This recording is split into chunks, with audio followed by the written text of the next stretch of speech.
Então, olá pessoal, tudo bem com vocês?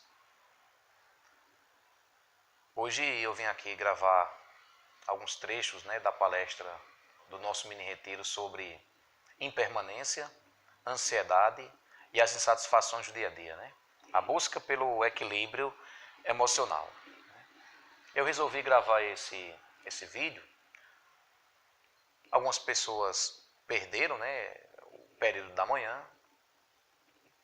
Outras pessoas, geralmente quando sai de algum curso, de alguma palestra, de algum mini retiro ou de algum retiro, elas saem satisfeitas, mas com o passar do tempo, elas não sabem o que fazer com aquilo que aprendeu, ou então não lembra mais daquilo que aprendeu, Então o objetivo é que você fique com esse material para você estudar, para você aprofundar também nas suas práticas, ok? Então, pessoal, segundo os dados da OMS, da Organização Mundial da Saúde, a ansiedade ela afeta 264 milhões de pessoas, o que corresponderia a 3,6% da população mundial. No Brasil, a realidade é que 18 milhões de pessoas já foram diagnosticadas com a ansiedade, o que corresponde a 9,3% da nossa população. Então, a média de pessoas diagnosticadas com ansiedade é maior no Brasil do que a média mundial. E outra coisa interessante quando a gente fala da questão do Brasil é que existem 80 mil brasileiros afastados do seu trabalho devido a algum transtorno de ansiedade. Tranquilo? Mas eu quero que você também reflita, lembre de algo que a gente conversou, que é a questão da quantidade de dinheiro que a ansiedade e os seus transtornos circula, faz movimentar por ano, que é algo em torno de $1 trilhão por ano. Então veja, a ansiedade, economicamente falando, ela movimenta $1 trilhão todos os anos. Então você deve estar percebendo que existe também, e eu não estou negando que existe ansiedade, é lógico que não, existe também uma questão econômica aqui por trás. Então a gente tem que pensar o que é a ansiedade, Que a ansiedade é diferente do medo, O medo é uma sensação negativa diante de uma ameaça percebida no momento imediato, no momento presente. Enquanto que a ansiedade é uma emoção negativa de uma situação futura. Então a ansiedade estaria relacionado com o medo do futuro. Segundo a OMS, ansiedade é um estado psíquico de apreensão ou medo provocado pela antecipação de uma situação desagradável ou perigosa.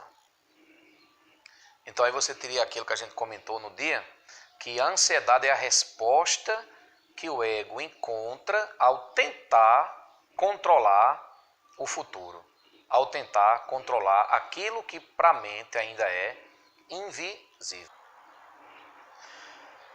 Então, pessoal, qual é o perfil das pessoas mais vulneráveis à ansiedade, Geralmente são pessoas muito valorizadas no seu emprego, certo?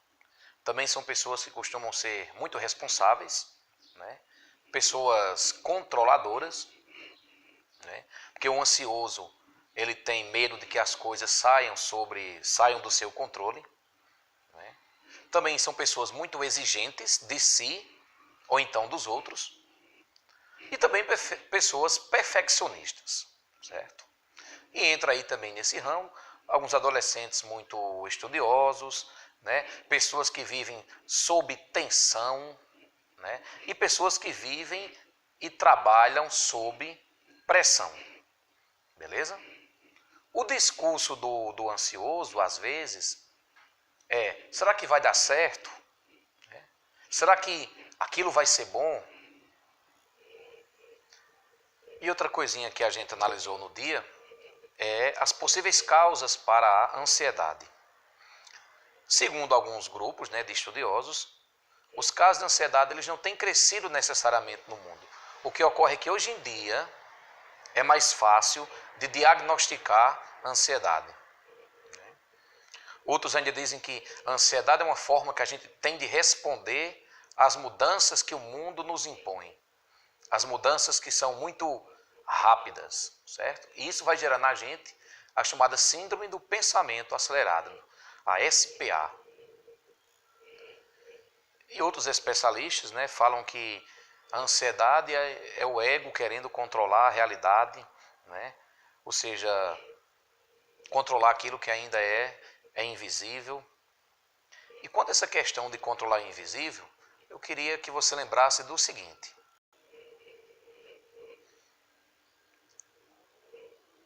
Não há grande diferença entre os fatos reais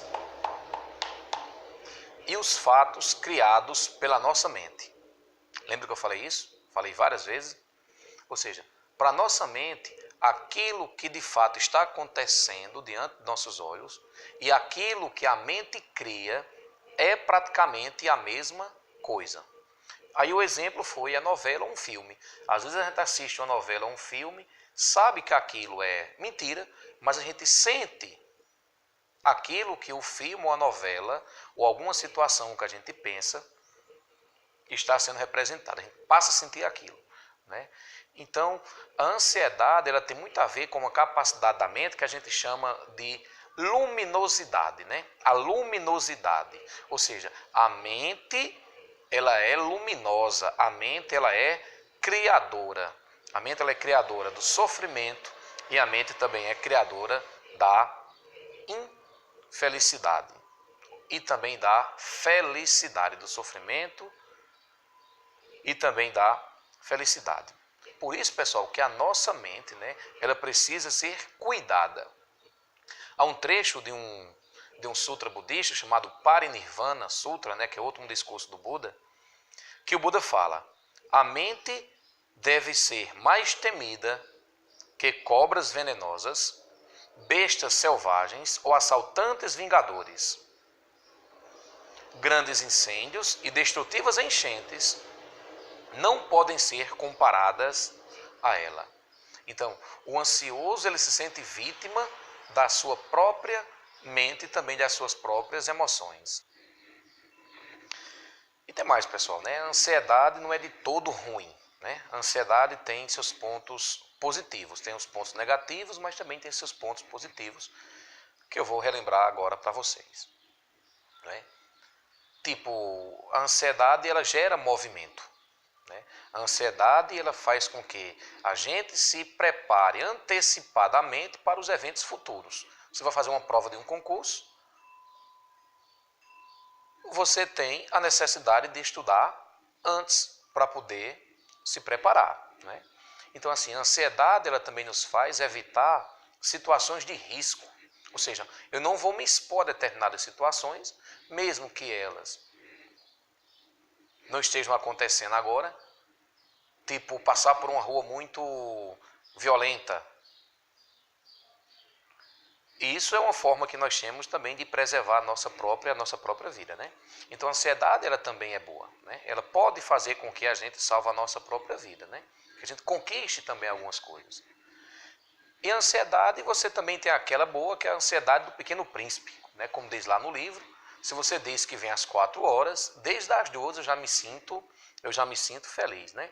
Então é bom esperar uma pessoa, é bom esperar uma data.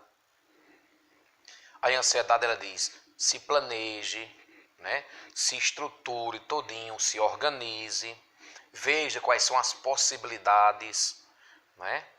Haja, né? Toma as atitudes coerentes com o lugar que você deseja chegar, né? Saiba esperar para ver brotar o resultado das coisas que você fez. Não atropele, né? Saiba esperar, né? É um ensinamento importante da ansiedade, né? Fazer com que a gente saiba esperar. Então, assim, o grande lance da ansiedade é que quando a gente sente, a gente não embarca nela, né? A gente procura trabalhar a energia da ansiedade. Exemplo, quando você começar a se sentir ansioso, ansiosa, você simplesmente para, respira. Você tem que pegar a ansiedade para trabalhar a energia dela, como, por exemplo, treinar, desenvolver a paciência, né? E a capacidade de espera, certo? Então, pessoal, em alguns casos, né, a ansiedade ela tem muito a ver com o ego, né? Muito a ver com a nossa estima, né? Porque se você for parar para pensar, quem é que tem medo do fracasso? Quem tem medo do fracasso é o ego, né? O ego elevado, o ego inflado, que ele quer que tudo saia perfeitamente como ele planejou, sem considerar inúmeros fatores que a gente conversou aqui no dia, né? Então, assim, a ansiedade, ela tem muitos ensinamentos. Uma delas é, seja humilde. Nem sempre as coisas saem como desejamos. E a ansiedade também diz, além de ser humilde, ela diz, lembre-se da interdependência. As coisas não dependem só de você, né? Isso é importante que você tenha clareza e que você procure se desligar um pouco das responsabilidades que não lhe cabem. Então, pessoal, dependendo qual seja a nossa função dentro de uma empresa, né, a gente é muito cobrado e é importante que a gente deixe claro para os superiores o seguinte: olha, eu faço o que é possível, mas não depende só de mim. Então aí você reconhece a questão da interdependência. E também é preciso deixar claro que existe uma impermanência do desejo individual e também do desejo coletivo de fazer as coisas, né? Então, porque senão a situação no emprego da pessoa fica como uma bomba que pode explodir a qualquer hora. E o objetivo que a gente pode desenvolver no trabalho não é apenas cumprir metas, mas também a gente pode pegar o nosso trabalho do dia a dia como sendo uma forma de desenvolver as nossas habilidades, né? As nossas qualidades, além de fazer do mundo um mundo melhor para essa geração e também para as futuras gerações. Então entenda isso, né? Eu quero que você leve isso. Você tem de pegar o lado bom da ansiedade, né? Aquilo que ela tem para nos ensinar, como a paciência, como aprender que as coisas não dependem só da gente, no caso a questão da interdependência, certo? Também a questão da humildade. Só que também tem um aspecto negativo da ansiedade, né? A ansiedade ela é um ponto negativo quando ela é desproporcional aos fatos.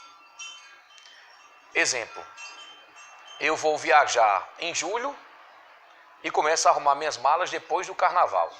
Então, uma coisa bem desproporcional. Ou então, uma conta que eu tenho para se vencer daqui a 5 anos, né? Mas o perigo de sentir essa ansiedade é porque a gente somatiza, né? A gente acaba interferindo no funcionamento do nosso organismo, né? Então, o humor, a gente sente angústia, a gente fica com preocupação excessiva, a gente fica com insegurança, a gente passa a ter dificuldades para dormir, né? O sono ele passa a não ser mais reparador, a gente fica com dificuldade de se concentrar, né? Outra coisa que eu até comentei, a questão da tensão muscular, né? Os músculos eles vão ficando enrijecidos, pode dar tontura, né? Uma sensação de desmaio, a respiração é ofegante. A gente pode desenvolver também um certo pessimismo, né? E também uma percepção errada da vida, né? A gente também pode ficar com agitação física. Mas uma solução rápida para quando a gente sentir esse pico de ansiedade, né? Quando ela passa a nos prejudicar, é importante que a gente simplesmente pare e respire conscientemente. Então, pessoal, a prática da respiração consciente, né? Você lembra o que é respiração consciente? Respiração consciente significa dizer que a mente acompanha a respiração, né? A respiração é uma chave importante. nessa convivência com essa ansiedade. Então, a respiração é uma corda que vai nos puxando do mundo externo para o mundo interno, e também a respiração consciente é uma forma de nos puxar da paisagem mental que a gente está envolvido para o momento presente, para a gente retomar a consciência. Né? Então, um exemplo, né, de respiração consciente que você pode fazer é simplesmente observar a entrada do ar pelo nariz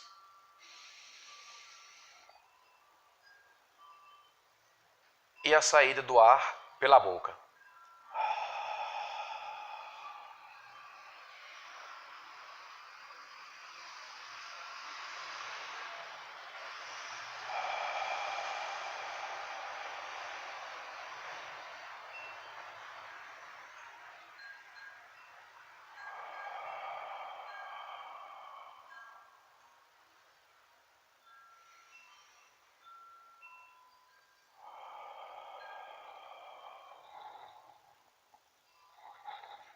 Você deve lembrar que a gente fez isso. Né?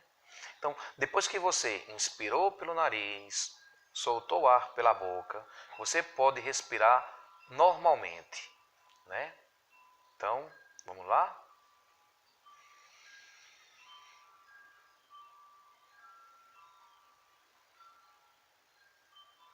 Ou seja, inspira, ar que entra, o ar que sai.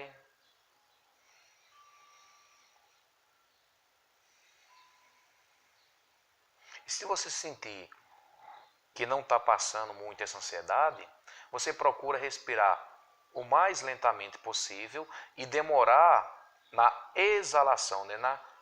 na saída do ar. Você pode inspirar e demorar mais na expiração, né? Na saída do ar. Isso é o que a gente chama de voltar para o nosso estado original. Né? Porque a nossa mente ela tem uma capacidade que a gente chama de aderência. Né? Ela adere às coisas. Então a gente fica muito voltado para o mundo externo e esquece que aqui dentro existe o mundo interno. Então a prática da respiração consciente, a prática de momentos de meditação vai fazer com que a gente retorne para o momento presente. Né? Tem um monge da ordem que eu sigo, né, que é o Zen Budismo, onde ele falava, alguém chegava para conversar com ele, ele dizia o seguinte: pare, ajeite a sua coluna ereta, inspire, expire e veja que entre uma inspiração e a expiração existe um estado original, existe algo parado atrás. Existe um estado de calmaria. Você tem que pegar esse estado de calmaria e se relacionar com tudo o que existe. É uma prática que se faz, né? Você não deveria agir no mundo de acordo só com as bolhas que se apresentam. Você deveria agir no mundo de acordo com esse estado original. Mas isso é um treino. Isso não é adquirido assim do dia para a noite. Por isso que é mais fácil a gente simplesmente solucionar o sintoma da ansiedade, né? Então, pessoal, pega aí essa questão da respiração consciente para você levar para o seu dia a dia, né? Uma dica muito importante é que você também pratique ela antes de se levantar. Porque quando a gente abre os olhos de manhã logo cedo, a nossa mente ela já é tomada por uma série de preocupações. Então, quando você faz essa respiração consciente, essas preocupações elas não vão tomar de conta de você logo no início da manhã para você viver o dia a dia, né, o resto do dia com ela, certo? Então tem essa questão, né, da ansiedade ter mudanças no nosso padrão de humor, né, da nossa percepção de vida, na questão do nosso corpo físico. Mas também a ansiedade ela é muito perigosa porque ela faz com que a gente abandone o momento presente. A ansiedade faz com que a gente abandone o momento presente, para viver conteúdos do futuro que a gente nem sabe se de fato vai acontecer ou não. Então, a ansiedade faz com que eu perca o contato com um momento presente. E esse momento presente, ele me oferece várias oportunidades. Né? Se eu não vejo o momento presente, se eu não vivencio o momento presente, eu não tenho as possibilidades de enxergar aquilo que ele está me oferecendo. Né? Tem um monge budista chamado Thich Nhat Hanh. Ele escreve o seguinte, eu leio isso para você no dia do nosso encontro. A vida pode ser encontrada somente no momento presente, mas nossas mentes raramente moram no momento presente.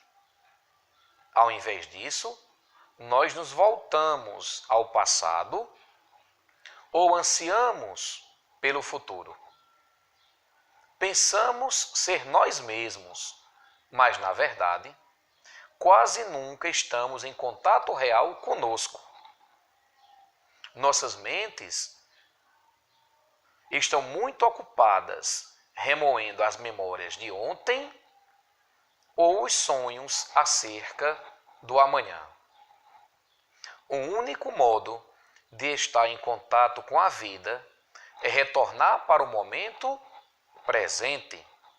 Uma vez que saibam como retornar para o momento presente, tornar-se-ão despertos e naquele instante encontrarão seu verdadeiro ser.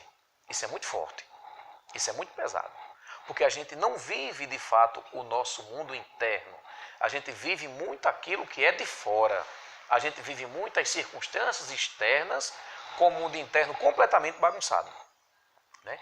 Então o que é que a ansiedade faz? Ela nos tira do aqui e do agora. E tem mais, a ansiedade ela vai fazer com que outras coisas que eu tenho para fazer sejam com defeitos. Né? Exemplo, eu tenho um trabalho para apresentar na universidade, no trabalho, seja o que for.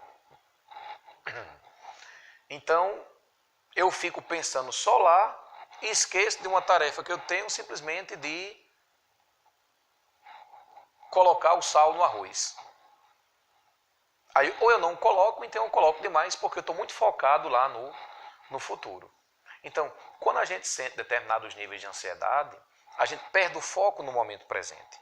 E como a gente acabou de ver, o momento presente é muito importante para com que as coisas não saiam atropeladas. Certo? A gente falou bem disso. Então, uma dica. Se você vai fazer algo, você não fique pensando que vai dar errado. Né? Então, não se sabote. Certo? Vai fazer algo, não pense exclusivamente no resultado. Porque esse resultado, ele só pode ser alcançado se você fizer etapa por etapa. É como fazer a baliza no Detran. Você tem cada uma das etapas, você tem que estar presente conscientemente em cada uma dessas etapas. Então, quando for fazer alguma coisa, não pense excessivamente no resultado. Tenha o prazer, a satisfação de fazer aquilo que deve ser feito. Certo? E outra coisa, né? Quando a gente fala dessa questão do resultado, você tem de considerar que o resultado vai ser aquilo que as causas, as condições, a interdependência e a impermanência permitirem. Essa é boa, né? Então eu vou dizer de novo. O resultado das coisas que nós temos para fazer, que não depende só da gente, elas dependem das causas, das condições, da interdependência e da impermanência. Então aquela história do bolo que eu falei. De repente você quer fazer um bolo, está com todos os ingredientes. Na hora que você começa a fazer aquele bolo, alguém, vamos ali comigo? aconteceu alguma coisa, estou precisando de sua ajuda.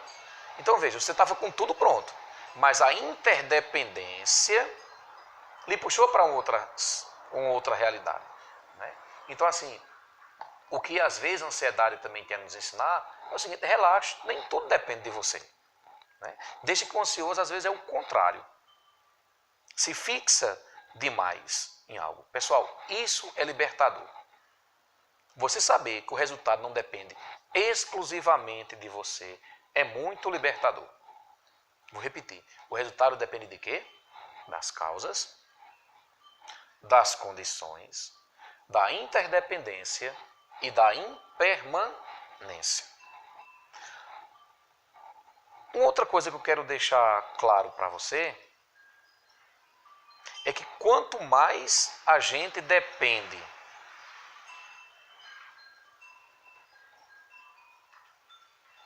das pessoas ou das coisas do mundo, mais nós vamos ficando ansiosos. Né? Então, o ideal é que você tenha um equilíbrio nessa sua dependência. E também, pessoal, para encerrar esse vídeo, uma outra coisa que a gente falou é do modelo de vida que nós estamos engajados, né? Um modelo de vida desequilibrado, onde a gente vive só para aquilo que é externo, só para aquilo que é da matéria, né? Então essa forma de viver, que depois eu vou falar mais sobre ela vai gerar estresse. E o estresse libera uma substância chamada de cortisol. O cortisol é um veneno, porque ele diminui a noradrenalina, que é responsável pela nossa capacidade de concentração, pelo estado de alerta. O cortisol liberado pelo estresse diminui a chamada dopamina, que é responsável pela nossa motivação. E o cortisol, também liberado pelo estresse, diminui a serotonina, que é uma substância responsável pelo humor, pela qualidade do sono, pela nossa digestão. Isso é um passo para a depressão. Né? E se tenta colocar esse modelo de vida como sendo algo perfeito, né? Como sendo algo que basta você consumir para você compensar os prazeres, as dores desse nosso mundo. Né? Então, a gente vai ficando por aqui. Até o nosso próximo vídeo falando sobre a questão do modelo de vida. Até logo.